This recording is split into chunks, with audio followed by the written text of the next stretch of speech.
السلام علیکم ورحمۃ اللہ۔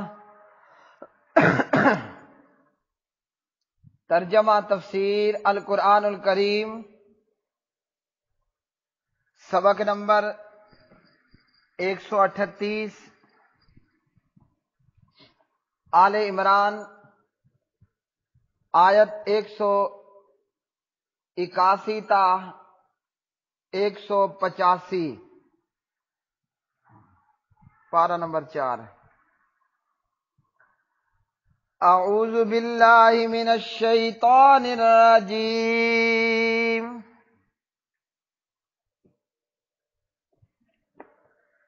لقد سمع اللہ قول الذین قالوا ان اللہ فقیر ونحن اغنیاء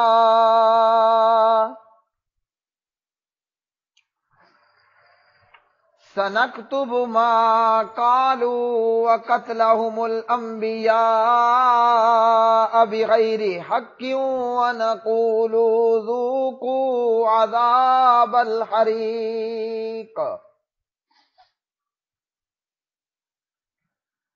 ذلك بما قدمت أيديكم وأن الله ليس بظلام للعبيد۔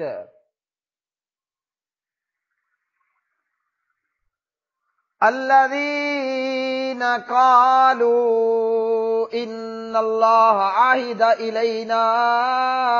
ألا نؤمن لرسول حتى يأتينا بقربان تأكله النار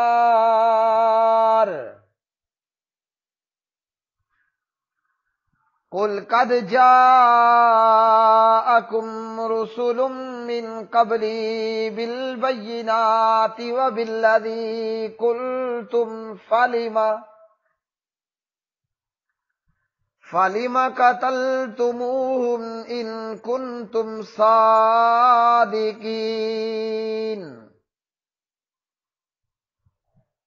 فإن كذبوك فقد كذب رسل من قبلك جاءوا بالبينات والزبر والكتاب المنير كل نفس ذائقة الموت وإنما توفون أجوركم يوم القيامة فمن زحزح عن النار وأدخل الجنة فقد فاز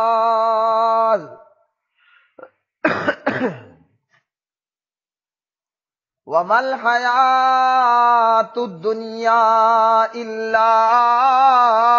متاع الغرور۔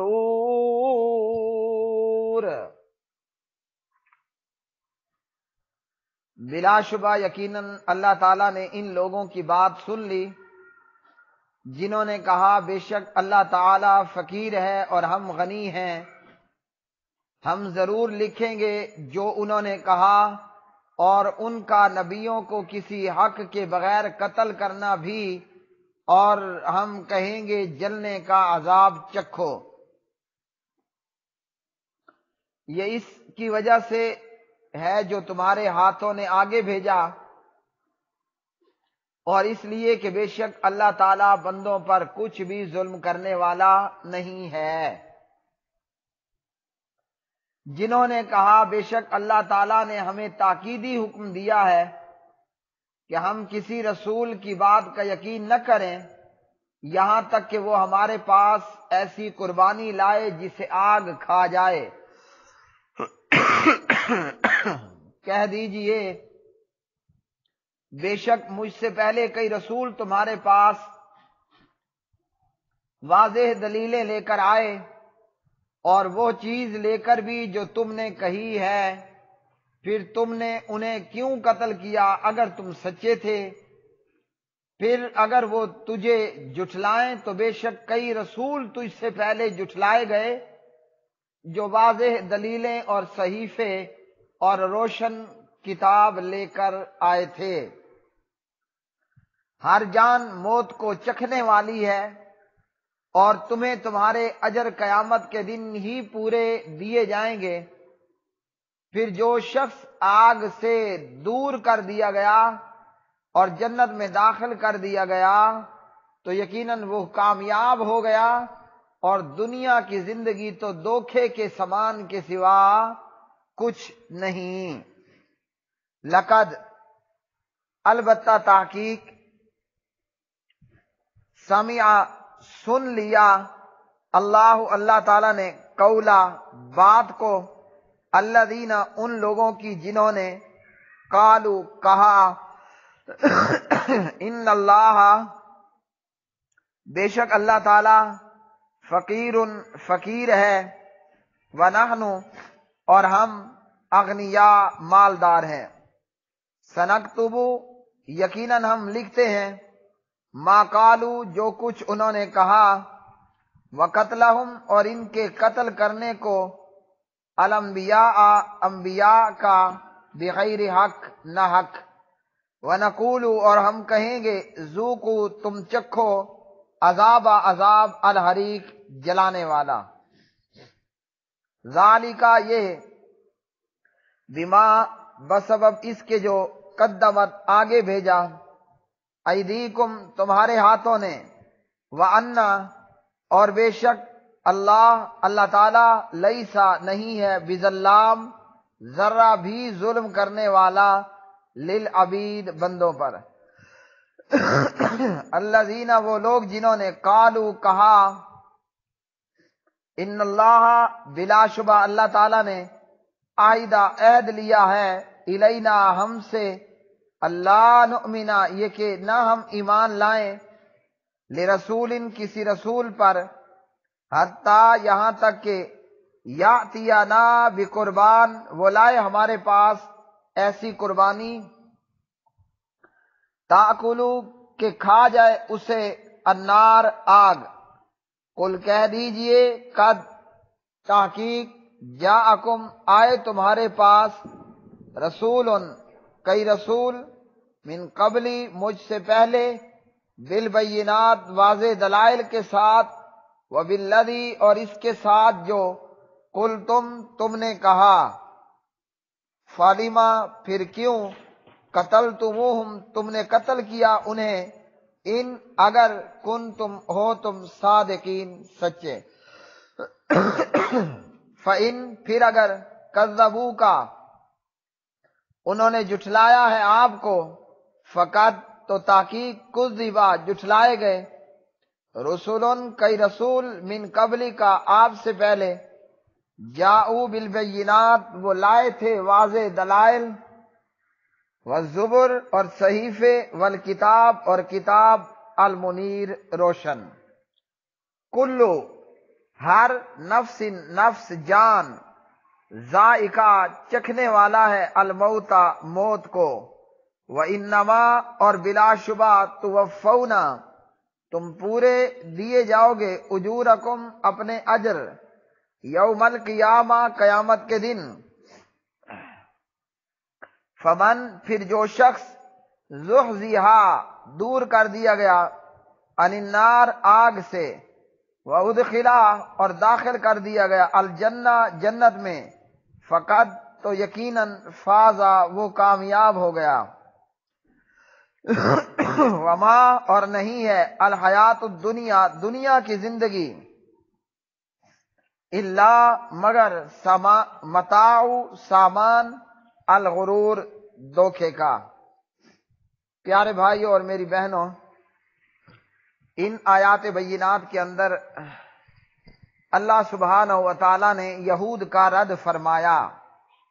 یہودیوں کی کتاب یعنی ان کا اعمال نامہ بہت سے برائیوں سے اور بدکاریوں سے، فسق و فجور سے بھرا پڑا ہے۔ بہت سارے ان کے اعمال جو سراسر کفری اور شرکی اعمال تھے۔ انہی میں سے ایک یہ بات بھی کہ جب یہ آیت نازل ہوئی من ذا الذی یقرض اللہ قرضا حسنا، کون ہے جو اللہ تعالیٰ کو قرض دے اچھا قرض؟ تو یہودیوں میں سے بعض نے مذاق اڑایا، لو جی اللہ تعالیٰ بھی اب فقیر ہو گئے ہیں اور بندوں سے مانگنے لگ گئے ہیں۔ تو اس کے جواب میں اللہ رب العالمین نے یہ اتاری کہ یہودیوں کی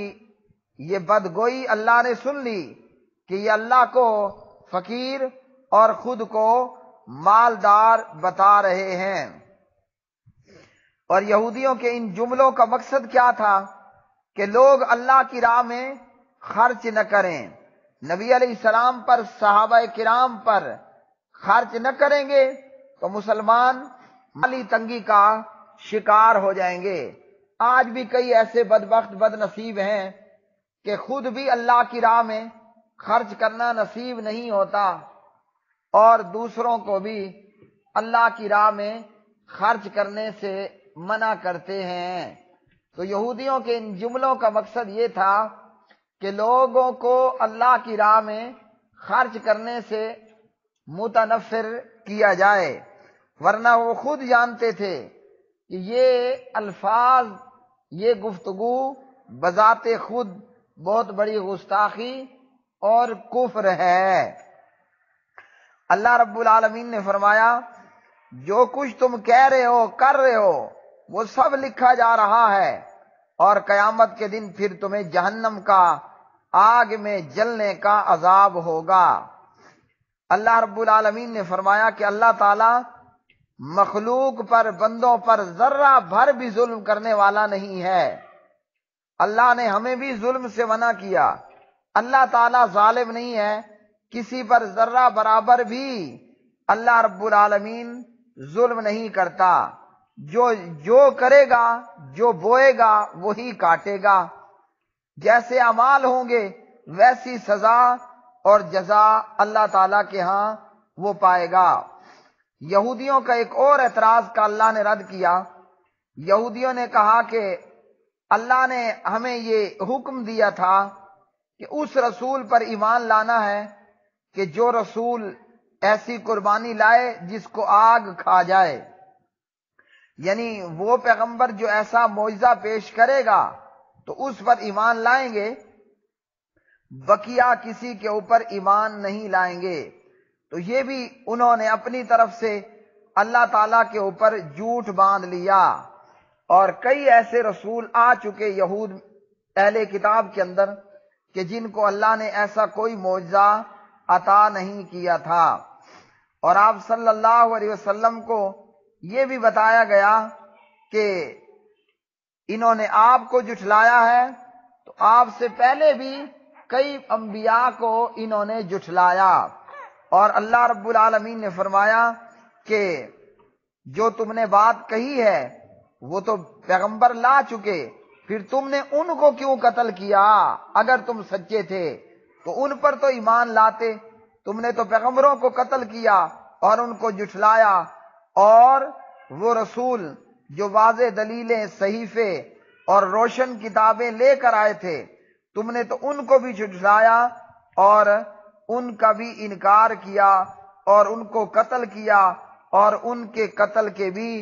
درپے ہوئے، اور سابقہ پیغمبروں پر بھی بے شمار قسم کے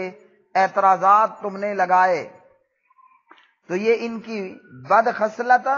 آج سے نہیں ہے بلکہ پہلے سے ہی ہے۔ اللہ رب العالمین نے ان آیات کے اندر فرمایا ہر جان موت کو چکھنے والی ہے۔ اب اللہ کفر بیان کرنے کے بعد یہ بتاتا ہے کہ جس زندگی کی خاطر تم سارا کچھ کر رہے ہو، یہ زندگی تو دھوکے کی زندگی ہے، دھوکے کا سامان ہے، دھوکے کے سوا یہ کچھ نہیں۔ جو اصل کامیابی ہے وہ آخرت کی کامیابی ہے۔ یہ دنیا بھی فانی ہے، اس دنیا کا مال و دولت بھی فانی ہے، اور سب کچھ فنا ہونے والا ہے۔ ہر جان کو موت کا مزہ چکھنا ہے۔ جیسے کہنے والے نے کہا الموت قدح کل نفس شاربوہا، موت ایک ایسا پیالہ ہے جسے ہر ایک نے پینا ہے، والقبر باب کل نفس داخلوہا، قبر ایک ایسا دروازہ، ایک ایسا ڈور ہے جس میں سے ہر ایک نے گزرنا ہے۔ تو یہ دنیا بھی فانی، اس دنیا کی نعمتیں بھی فانی ہیں، اور یہ دنیا کا مال بھی عارضی مال ہے۔ لہذا جس نے اللہ کی راہ میں مال خرچ نہ کیا وہ دنیا کے دھوکے کا شکار ہوا، اور جو شکار ہوا وہ ناکام ہوا۔ پیارے نبی علیہ الصلوۃ والسلام کے صحابہ نے اور ایمان والوں نے یہ سمجھ لیا تھا کہ یہ دنیا عارضی ہے، اس لیے حضرات صحابہ کو جب کبھی جان دینے کی جو ہے وہ جان دینی پڑی، مال دینا پڑا، اولاد دینی پڑی، انہوں نے بغیر کسی لیت و لال کے سب کچھ اللہ کی راہ میں قربان کیا۔ اللہ تعالی ہمیں دنیا کے دھوکے سے اپنی حفاظت میں رکھے۔ وآخر دعوانا ان الحمد للہ رب العالمین۔